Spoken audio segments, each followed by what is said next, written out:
Hoy hablaremos sobre Bill Gates, la Fundación Gates, el mundo de la filantropía y el poder de los billionaires en Estados Unidos con Tim Schwab, periodista de investigación estadounidense y autor de El problema de Bill Gates. Yo soy Álvaro Palau Arbizu y este es el podcast de Arpa Editores, donde hablamos con expertos sobre temáticas relacionadas con pensamiento, política, negocios, ciencia y tecnología.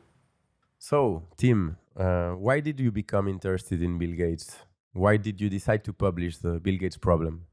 I approached this book as an investigative journalist. And in the United States, where I live, the way they teach journalists is that it's your job to afflict the comforted and comfort the afflicted.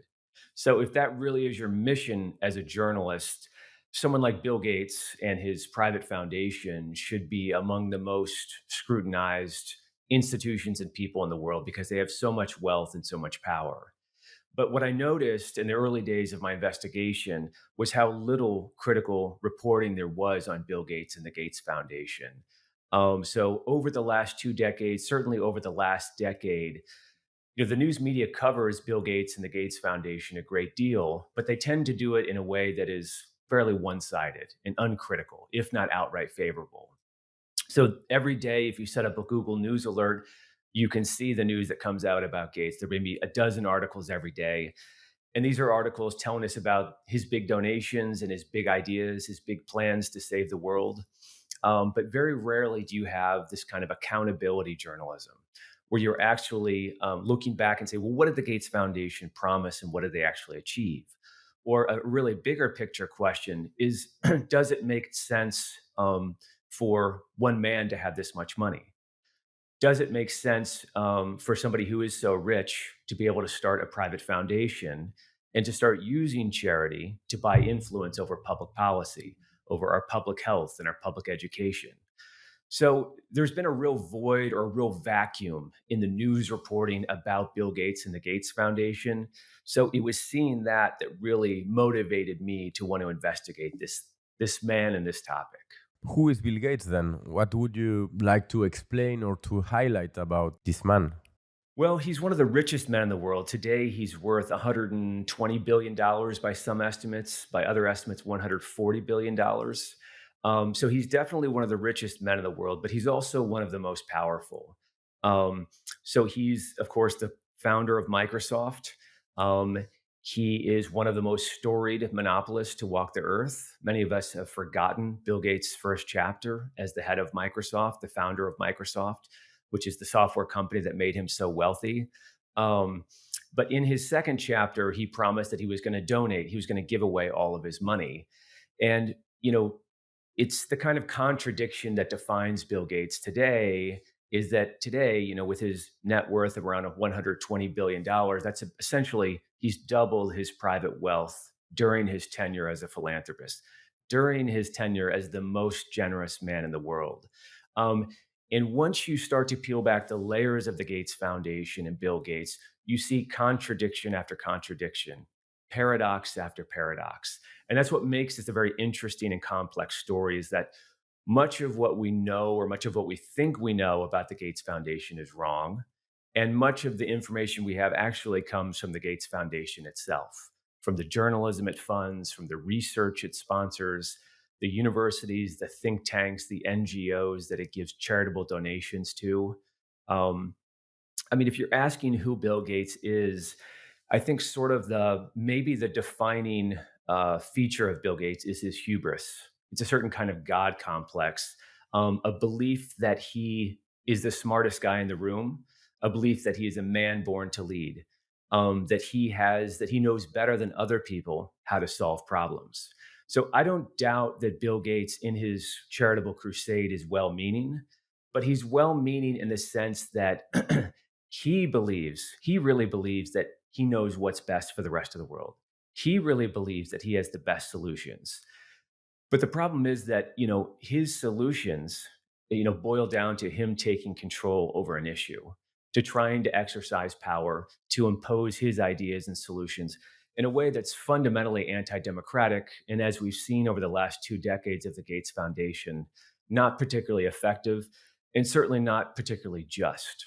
How can you double your money if you are donating all your money? Right. Can you? No, you can't do that. Um, I mean, Bill Gates, we've read the headlines, certainly in the American media, we've read the headlines again and again about the billions of dollars that Bill Gates is giving away. And that's true. He is giving away billions of dollars. But his personal wealth keeps increasing because he remains a very keen investor. He still spends a lot of time and energy on his private investment activities, which are invested in anything and everything, not just Microsoft, but all manner of different kinds of companies that he has investments in. So it's really hard to game out what the end game or what the final scenario is. How is it that Bill Gates is going to deliver on his promise? He says he's going to give away, I think, 95% of his wealth. But right now, I think he's 68 years old. Um, you know, it's unclear how much longer he's going to live, obviously, but it's not only that there's not a clear trajectory for how Bill Gates will or can give away all of his money, but the really striking thing is that it seems like we're not allowed to ask that question. And this gets into the privileges and the entitlements of someone like Bill Gates, who doesn't feel like he really has to answer questions. And I know this well because as an investigator, I tried many times in many ways to engage with the Gates Foundation. I asked many times for an interview with Bill or Melinda Gates. At a point, I asked for interviews with anyone at the Gates Foundation. Before I had published my first article on the Gates Foundation or established myself as somebody who would be critical of the Gates Foundation, even at that point, I couldn't get engagement from the Gates Foundation. So, someone like me is not, I can't ask that question and get a straight answer. And other journalists either aren't asking or aren't getting that answer either. But that's, yet one more paradox that defines Bill Gates, certainly, is ever increasing wealth. Can you guide us through the process of wealth donation? Concretely, how does Bill Gates donate 95% of his wealth?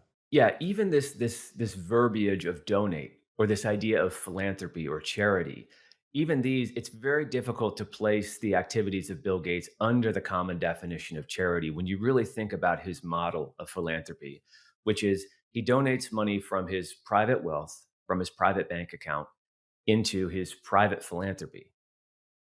His name is on that philanthropy. He continues to control the money, continues to control how the money is spent. So has he really given the money away? I mean, the troubling quirk about this is that when he moves his money from his private wealth into his private donation, he benefits from billions of dollars in tax breaks.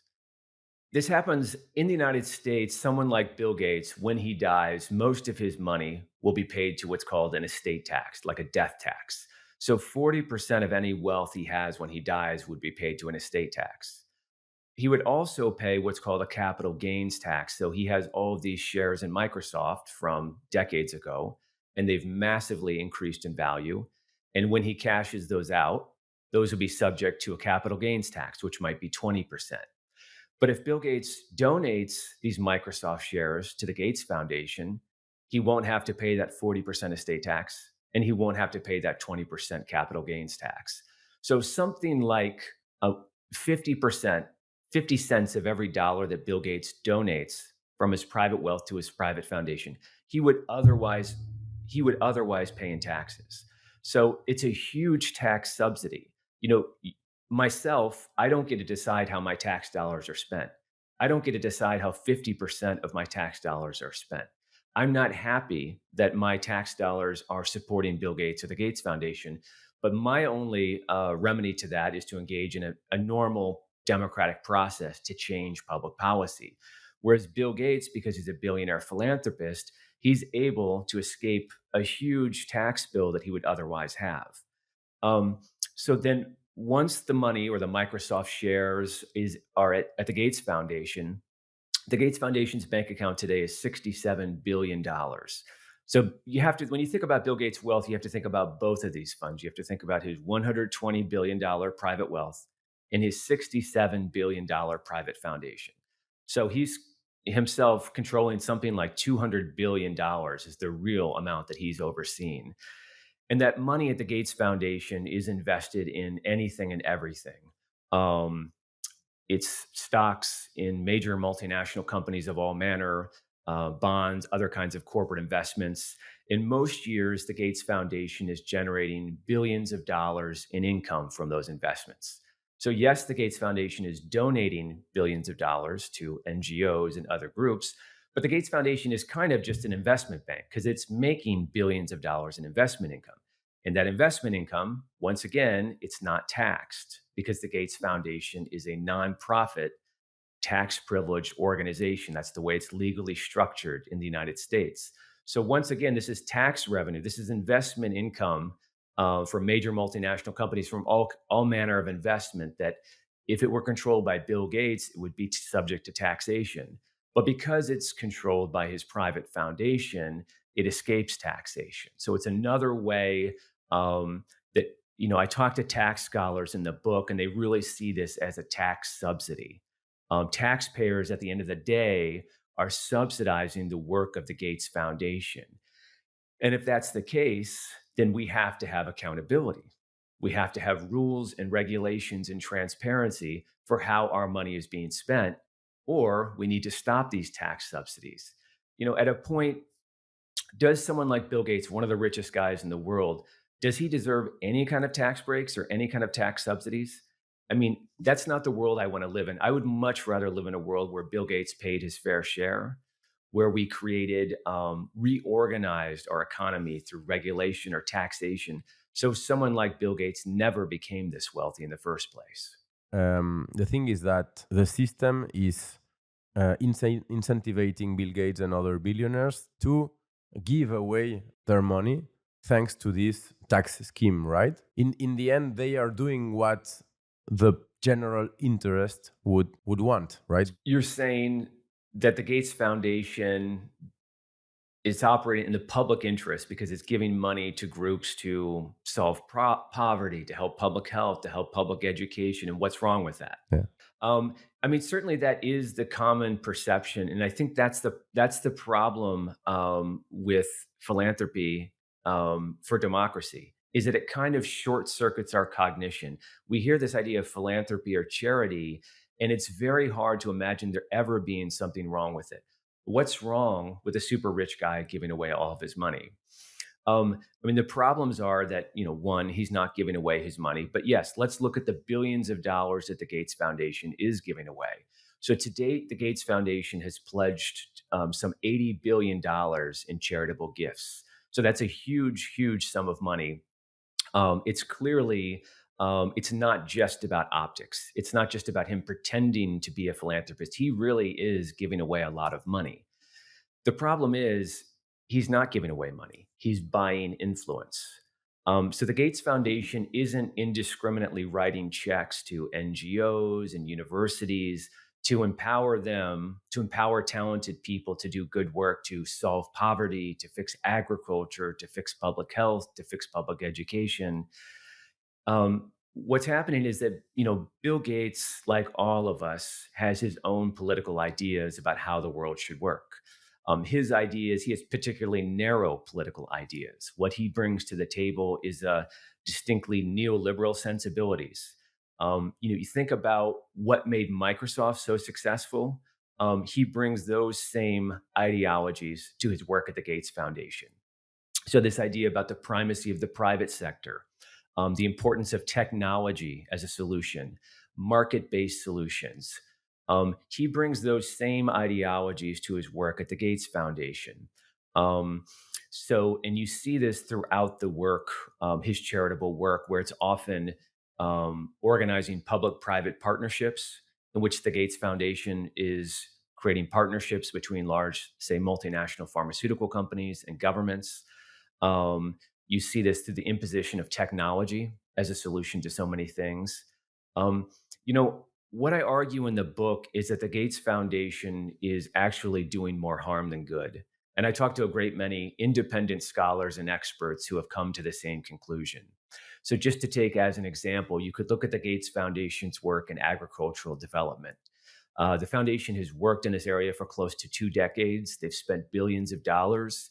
Bill Gates came into this issue with a very narrow idea, which was, he said he would revolutionize African agriculture through new technologies, through industrialization, trying to make small African farms look like big American farms through the use of agrochemicals and fertilizers and new high-tech seeds. Gates promised that this revolution would cut hunger in half in the African nations where he was working. He said it would double the yields of what farmers were growing. And now, 2 decades later, again, this is where you start to do some accountability reporting and you look back. And you have independent researchers and scholars who aren't funded by the Gates Foundation who are showing that his revolution did not arrive. In a lot of ways, the metrics that he promised, he's actually going backwards. In some of the nations where the Gates Foundation is working, hunger has gotten worse, not better. Yields have increased, but only marginally so, nowhere near the really incredible yield increases he claimed. But what's perhaps more important is that Gates' own intended beneficiaries, African farmers across the African continent, are now widely petitioning the Gates Foundation, asking him to stop his crusade because it's causing so much harm. And this is kind of a takeaway you see throughout the Gates Foundation's work, where many times it fails, but it doesn't just fail, it actually causes harm. When you think about the collateral damage and the opportunity costs, and also the counterfactuals, you know, how much more progress could we have achieved in agricultural development or public health or public education if Bill Gates had paid his tax dollars and the tax dollars were utilized in a open and public and democratic process to figure out solutions. Right now, these farmers across the African continent who are petitioning the Gates Foundation, they have their alternative on the table. They have a different model of agricultural development that they're pushing, that they said that they want to do and that they say will work. I mean, to me, it's a pretty damning indictment if you're Bill Gates and the people you're claiming to help are asking you to stop because you're doing so much harm. But this, again, I think gets back to the hubris and the privileges and the entitlement of someone like Bill Gates, where he is so certain that his solutions are the best solutions, that he is right and righteous in everything he does, that he has this huge sum of money to work with, but also this charitable mission. So it's a really, I think, dangerous model of undemocratic power, one that we should certainly be paying attention to, and I think also challenging. You just talk about agriculture, but the Gates Foundation has other priority areas that are very important to the organization, like health, education in the US. Could you help us understand what are the priority areas of the foundation and also maybe its operational methods, like, concretely, how do they try to address the topics or the problems or the challenges that they try to face? Yeah. Yeah, it's almost easier to name the things that the Gates Foundation doesn't work on than those that it does, because it's become such a massive organization. It's working on contraceptive access and financial inclusion and climate change and all manner of public health, from creating new drugs and vaccines to delivering those drugs and vaccines. In public education, the Gates Foundation has become one of the most powerful influencers in how public schools work in the United States. So in all of this work, it really comes to the table through a kind of, I think it's fair to describe it as a money in politics sort of approach, where the Gates Foundation can, in many places, take over an entire field or an entire corner of a field. Um, it can fund all of the NGOs working in this space, or most of the NGOs, most of the universities, most of the think tanks, the news media that's covering this. And suddenly you have many different groups working on a given public policy, and they're all kind of rowing in the same direction. And that creates a powerful current that it's difficult for detractors or critics to row against. Um, so, I mean, the other thing I would say is that, the Gates Foundation doesn't work alone. I mean, it creates these networks of power, but because it brings to the table this neoliberal ideology, it's able to get high profile allies, for example, in governments.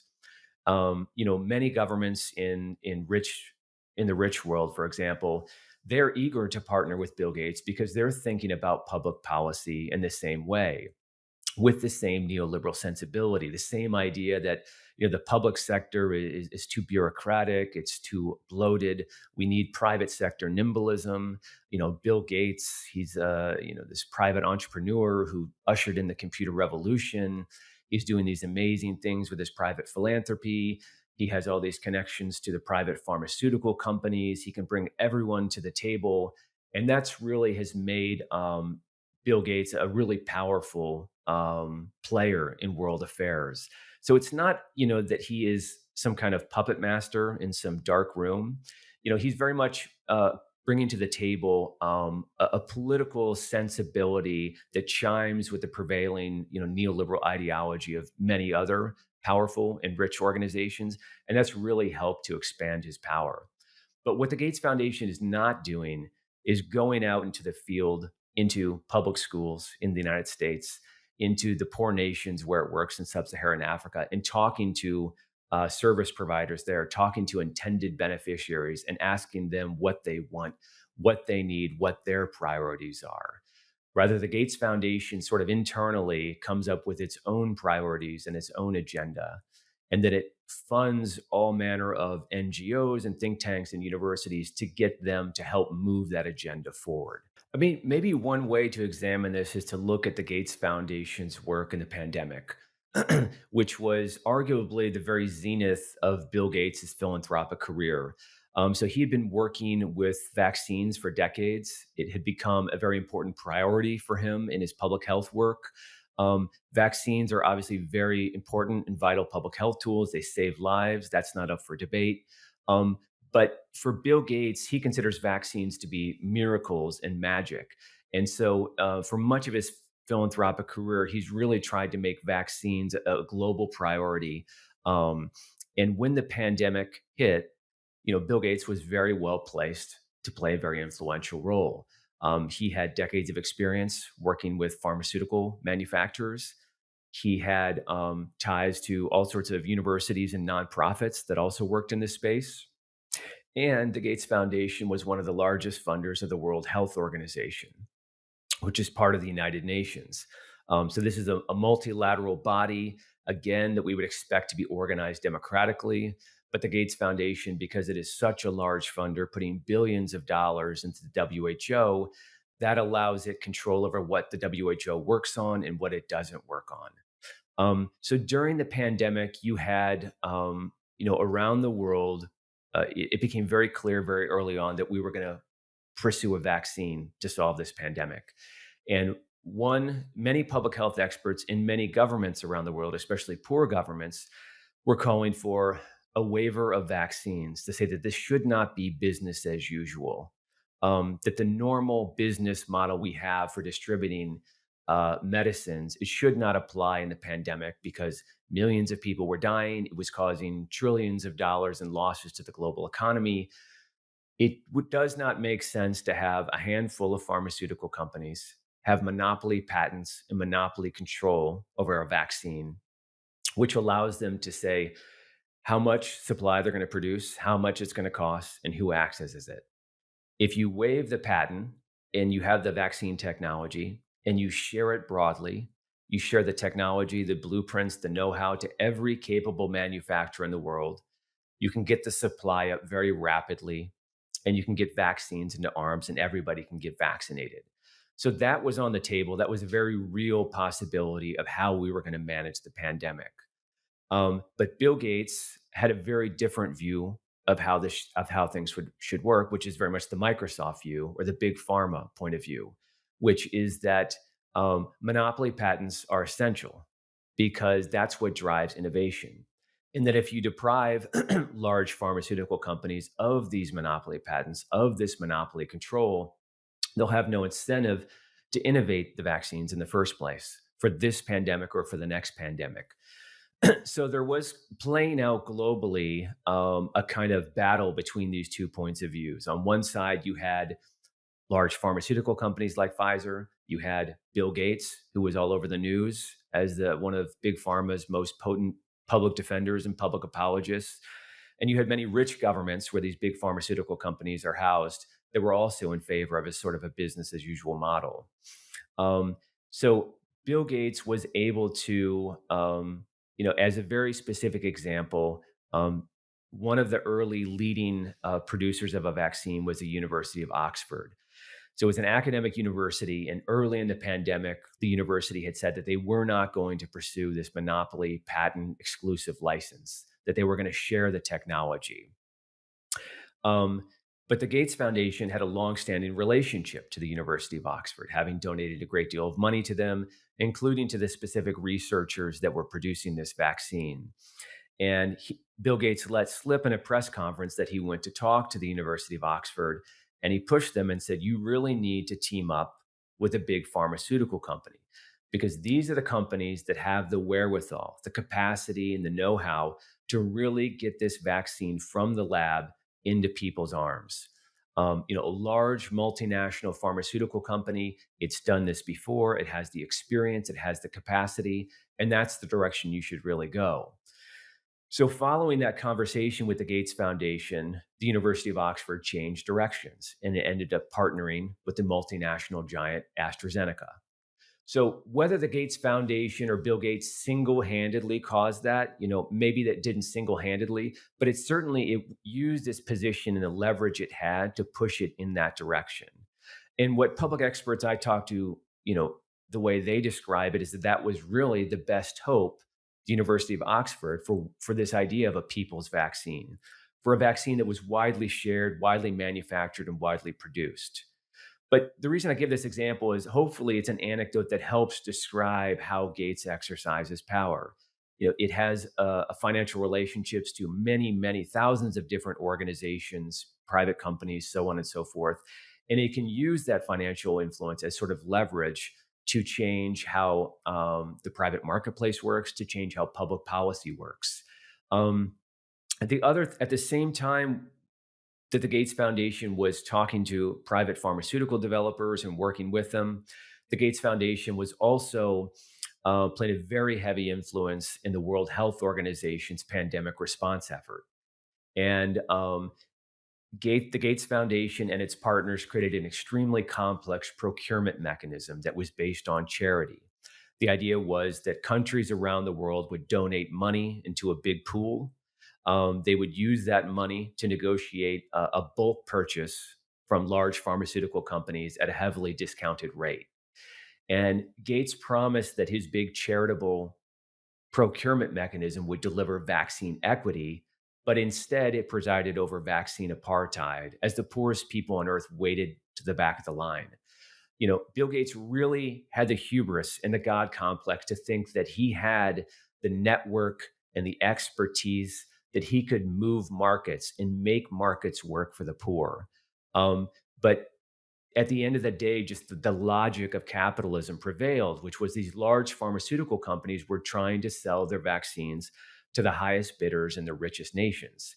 They weren't interested in participating in Bill Gates' charitable humanitarian plan. If it didn't work, it failed in ways that were predictable and stunning.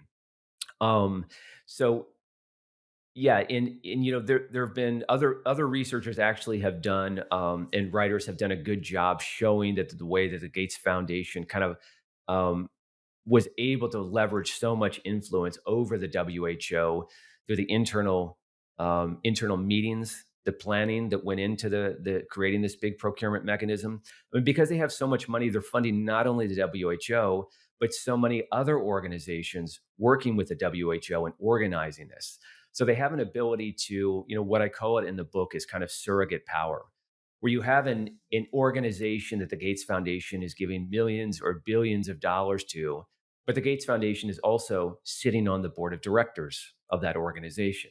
So, you have Bill Gates, again, donating money from his private wealth to his private foundation, and then to an outside NGO on which the Gates Foundation sits on the board of directors.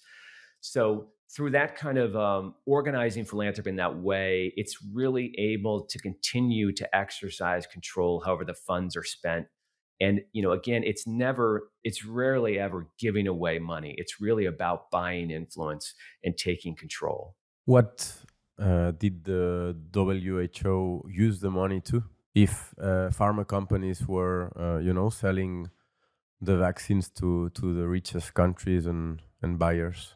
Well, I mean, at this point, the big procurement mechanism, it did eventually buy. I think right now they say that they trumpet the idea, the Gates Foundation and its partners trumpet the idea that they delivered more than 1 billion doses, maybe even 2 billion doses of the COVID vaccine, which sounds really impressive. And in one regard, it is, but only superficially so, because these were these were immunizations that came years after those of us in rich nations were immunized.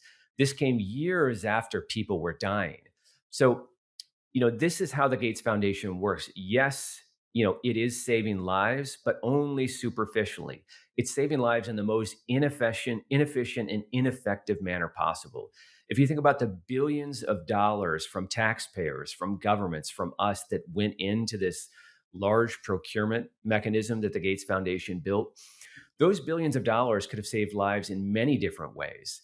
I myself certainly think that if we had pursued this alternative pathway, this idea of a people's vaccine, and that we pressured big pharmaceutical companies to share the vaccine technology with other manufacturers, it would have been a much more effective and certainly a much more just response to the pandemic. And would you say that the Gates Foundation modus operandi um, is always about financing, or are they also trying to work in the projects themselves? Yeah, I think it's the latter. They're very hands-on with their grantees. So when you're an organization and you get money from the Gates Foundation, you also get a program officer, somebody who's going to be checking in with you, who's going to give you checklists, who's going to be doing phone calls and paperworks. One or several grantees that I talked to in my reporting, they said that working with the Gates Foundation, you have to basically hire a new full-time person just to deal with all the requirements of the Gates Foundation. So they're going to be asking you for information, but they're really, the way it's described is really micromanaging the grantees. You know, Again, you're not getting money from the Gates Foundation because Gates believes that you're a talented person or talented group and they just want to empower you. Your job is to advance the Gates Foundation's priorities and agenda. And the Gates Foundation will be micromanaging how you use the money to make sure you stay on task and to make sure that you are moving in the right direction. I mean, maybe one of the more stunning features of the Gates Foundation is its work with private pharmaceutical companies. So I think it's going to be surprising for many to hear this, but the Gates Foundation is donating large sums of money to for profit private companies. For example, the multinational company Pfizer, the Gates Foundation has donated, I think, more than $140 million to Pfizer to help produce new vaccines and drugs that the Gates Foundation says will, help poor people abroad. Um, I went really deep on this issue in my reporting. I think that the Gates Foundation donating money to for-profit companies, it strains the common definition of charity. Why is a huge company like Pfizer deserving of the tax privileged charitable donations of the Gates Foundation? Why are we debating that? And why are we giving Bill Gates massive tax breaks for this activities, which doesn't really seem all that charitable? And it doesn't seem to really be delivering public goods either. It doesn't seem to be helping public health. But the Gates Foundation is donating money to large pharmaceutical companies, but also to small pharmaceutical companies, to small startups, and to academic developers, for example. So you have the foundation, putting up money to create a new startup company. You have the Gates Foundation sitting on the board of directors of private companies. You have the Gates Foundation donating money to private companies. You have the Gates Foundation taking an equity, like a shareholder position in private pharmaceutical companies. And in certain times, in certain places, the Gates Foundation can exercise financial influence over how an entire field develops. So you have, diseases that mostly affect poor nations, like TB, tuberculosis, or malaria. Big pharmaceutical companies don't have a major financial incentive to work on these diseases because poor people aren't going to be able to afford the medicines. So, Bill Gates and the Gates Foundation say, well, we can come in with our charitable dollars and we can create the incentives to get pharmaceutical companies to work on these diseases and to develop these life-changing, game-changing, revolutionary new drugs and vaccines. Um, so, I think it points out a couple things. One is that the Gates Foundation's track record of innovation really is not very good. It's been now more than 2 decades trying to create these game-changing, revolutionary vaccines, for example, that it's saying are really going to move the needle, and you haven't really seen that happen. Um, the other thing you could say is that, you know, in my reporting, one of the things I did is reach out to a lot of the small pharmaceutical developers that have worked with the Gates Foundation. And they describe working with the Gates Foundation as almost like a corporate takeover. One developer told me that the Gates Foundation was telling them who they can and can't hire in their own company. Another organization, another a pharmaceutical developer told me that the Gates Foundation was deciding what the clinical endpoints of a trial would be, which has major repercussions on the trajectory of their development. And at the same time that the Gates Foundation is financing your company and influencing the direction of your company, it's also acting the same way to 2 or 3 of your competitors. So in this way, the Gates Foundation can really have a far-reaching influence over how an entire field of pharmaceutical development proceeds. And for a lot of the people I talk to, it's difficult to ignore hearing the echoes of Microsoft in this. Microsoft under Bill Gates was famously exercised monopolistic power, trying to control the marketplace, trying to own the marketplace. And so the pharmaceutical developers who have worked with the Gates Foundation that I talked to, some of them described Gates acting in the same kind of way, trying to really control the marketplace in a way that is inappropriate and in a way that's abusive. Um, so yeah, it's I don't know. I think that it's so obviously that the activities of the Gates Foundation are so distant from the common definition of charity in terms of its work with the private sector.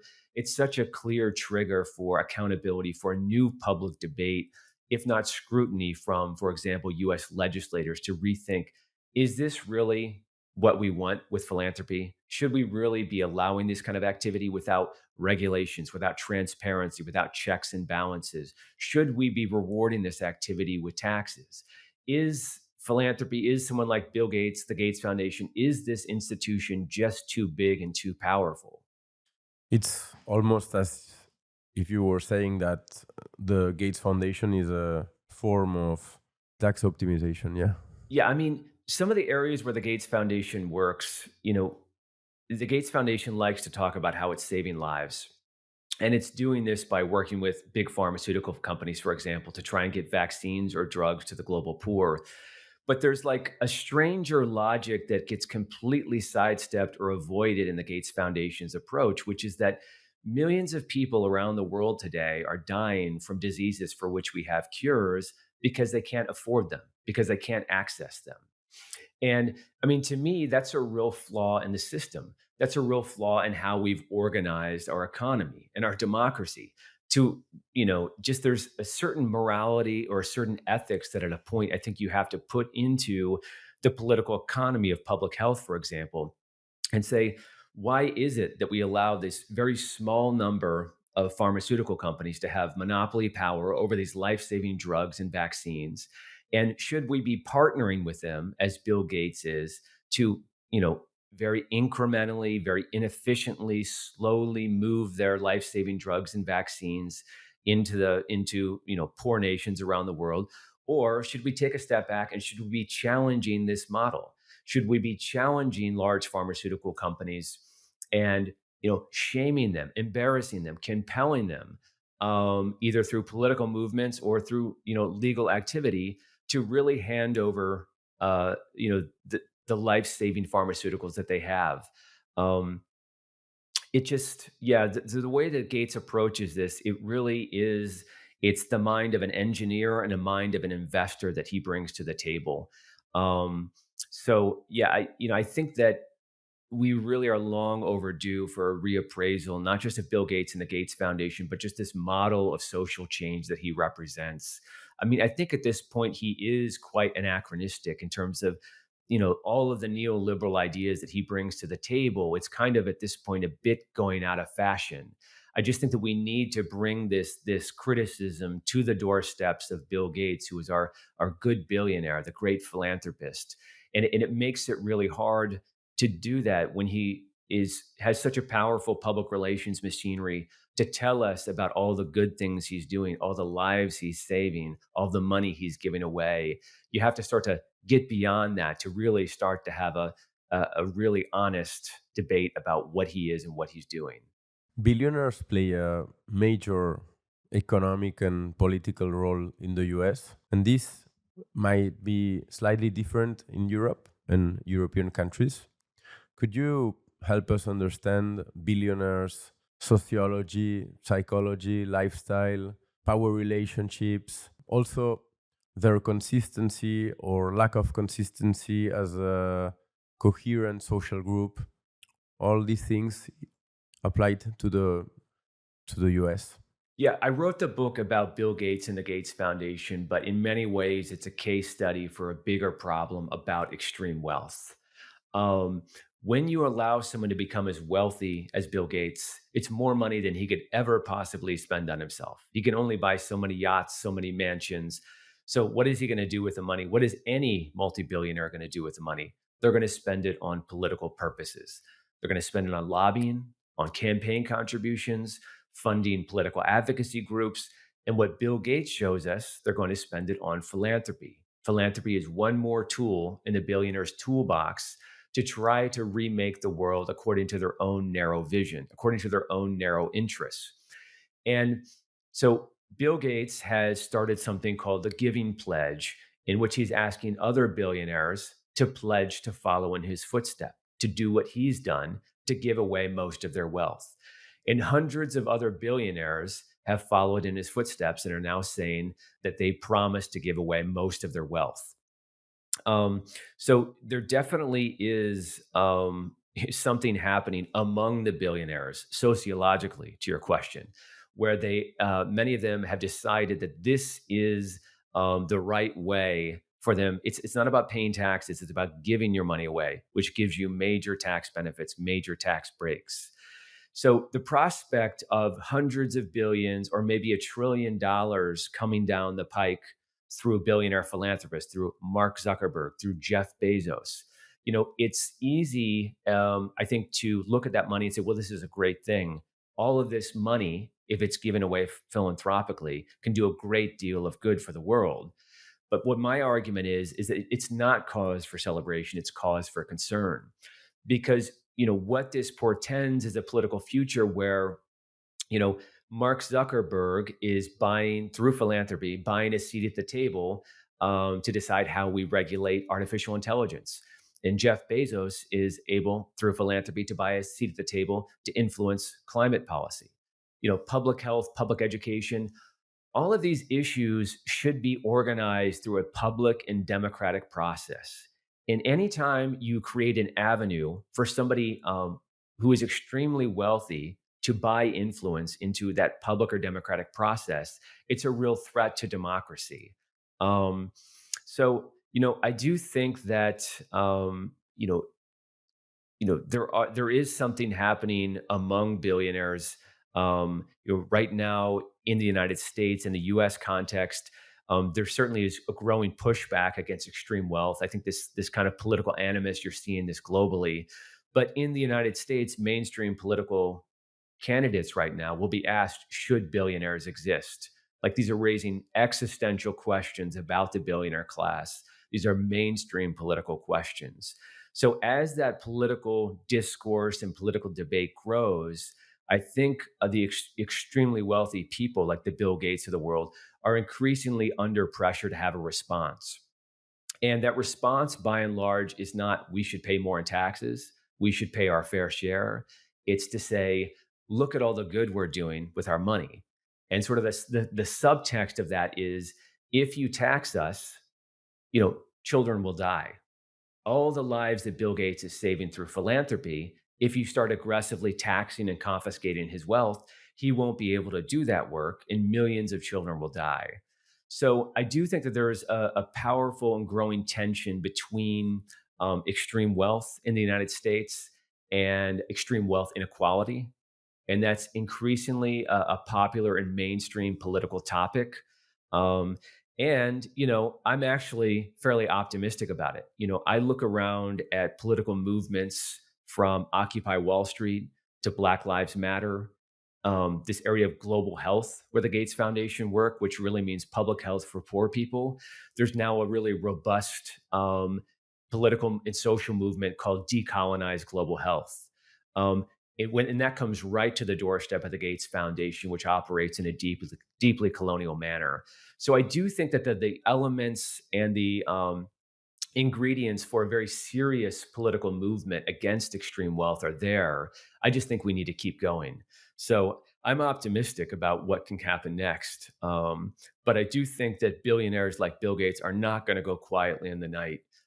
They're not going to willingly agree to major reforms, democratic reforms, tax reforms, regulatory reforms that challenge their position in the sort of social hierarchy.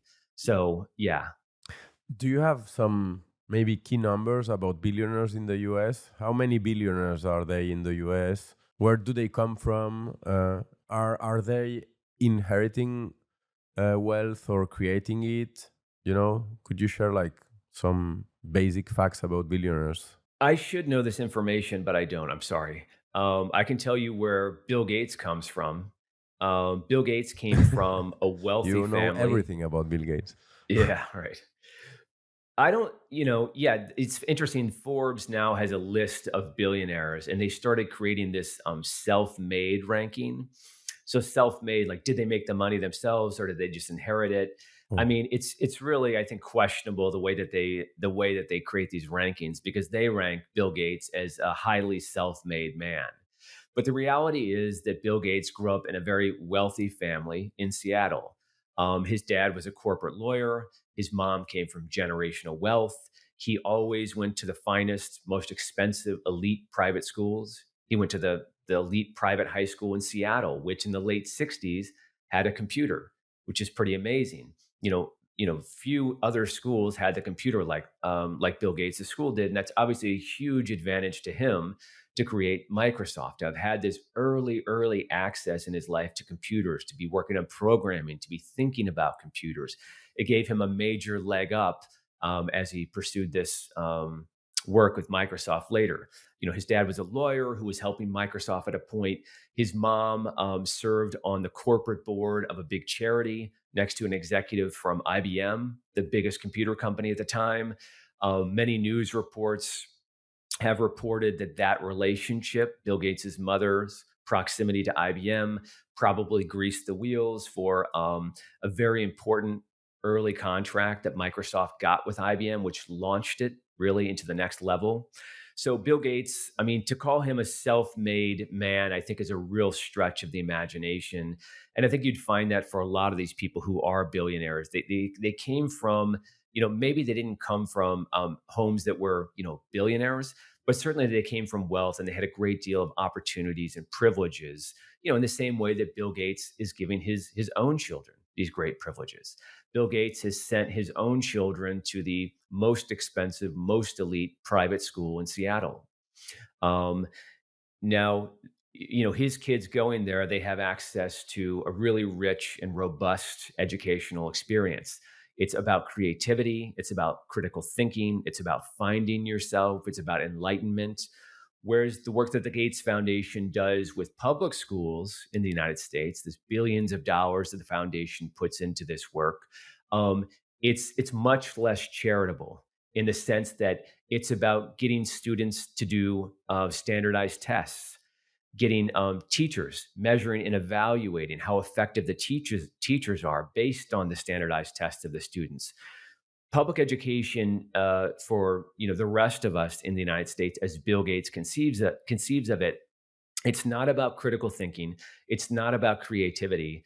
It's about getting people through high school, getting that degree, hopefully getting some post high school degree, and becoming productive members of the workforce. It's not about creating students who are raising questions about why are there billionaires? Should we tax billionaires? It's not about that level of critical thinking about civics and about political economy. It's really about kind of churning out the next generation of workers. So, I mean, that's who Bill Gates is. I mean, to your point, I think that I can say I can't tell you chapter and verse how many billionaires there are in the United States or how much total wealth they control. Hmm. But I will say that it is something uniquely American, and that is one of our big cultural phenomenon or cultural exports. Is this not just the billionaire, but the billionaire philanthropist? And so Bill Gates is really sort of the paradigmatic example of that. Bill Gates' public image and behavior, I would say, has changed a lot over time. And you talk about it in the book, of course. What if Bill Gates simply matured and evolved over time? And, maybe he just has gone through personal growth, which is an almost universal experience. Yeah, maybe. I'm not convinced. I mean, somebody told me a quote from the poet Maya Angelou, which is, "When someone shows you who they are, believe them the first time." It certainly is one of the most important mythologies around Bill Gates as the good billionaire. This idea that at Microsoft, he was this bully, he was this monopolist, this capitalist, this cold hearted, cutthroat businessman. And then he became a philanthropist. And suddenly it's like we imagine that he went through a major personality change. Suddenly Mm. he's kind hearted, he's open hearted, he's soft spoken, he's giving away all of his money instead of, his focus is on giving away money, not on making money.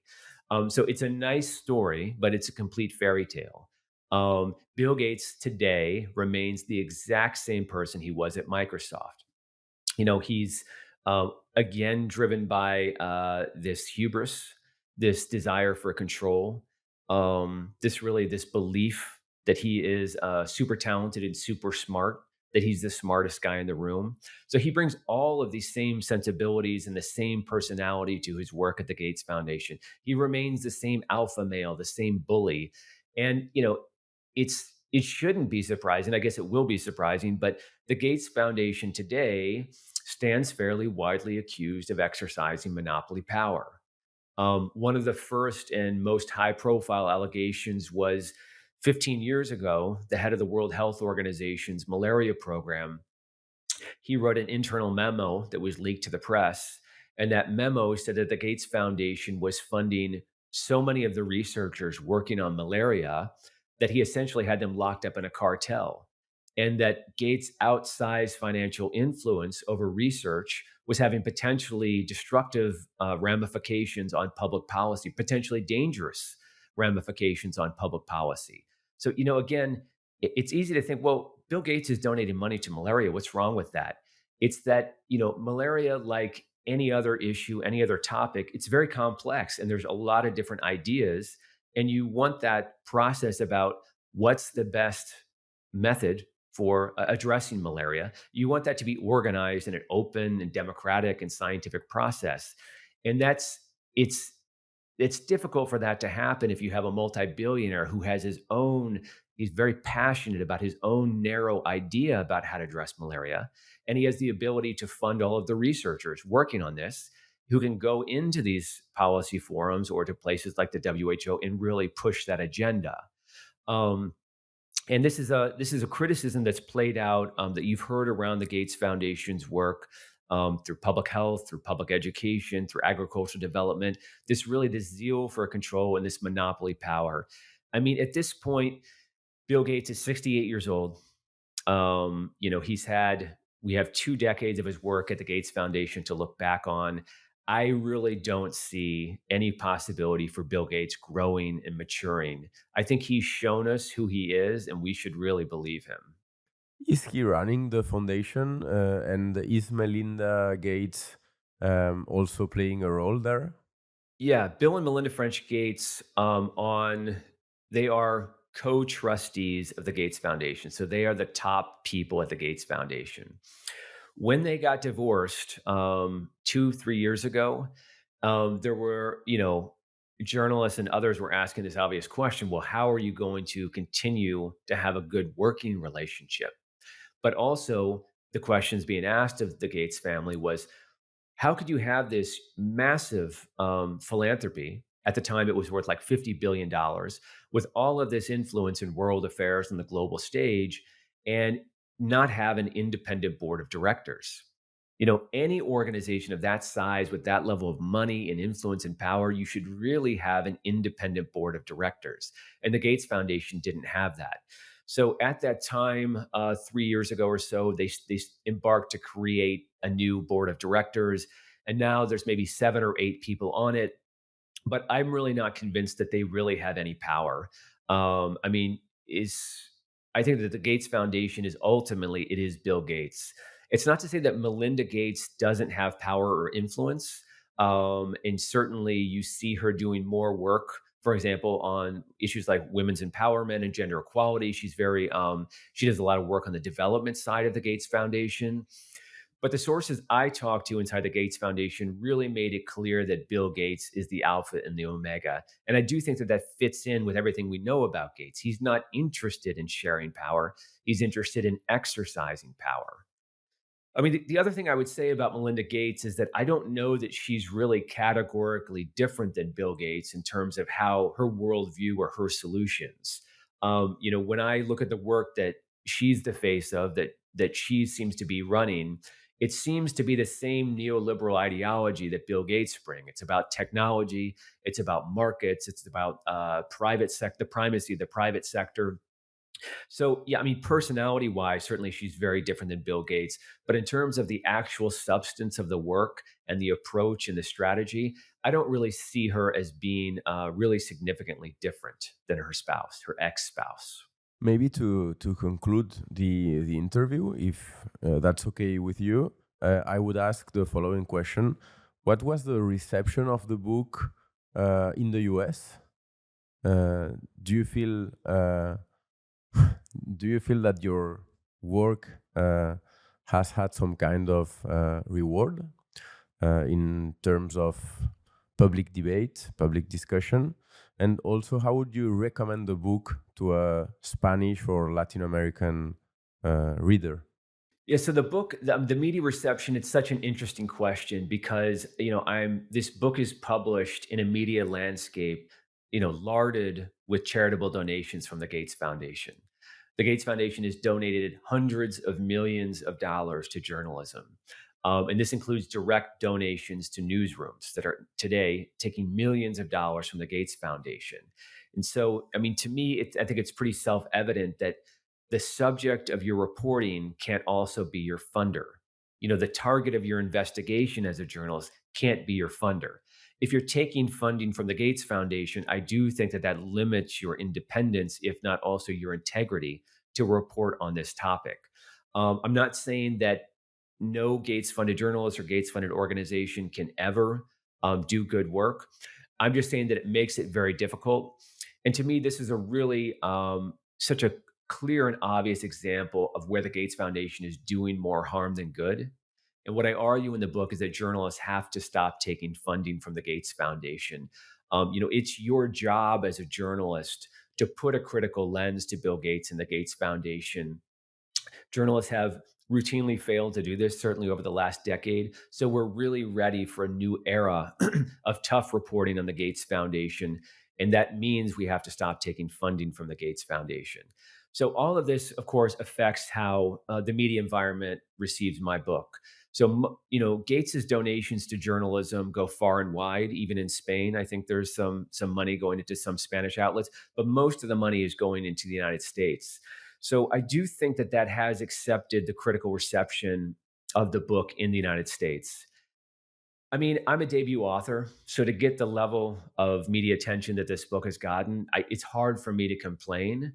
At the same time, there are major mainstream legacy outlets in the United States that for years have been overwhelmingly reporting a kind of one-sided story about the Gates Foundation. And I do feel that those outlets owe their readers the other side of the story.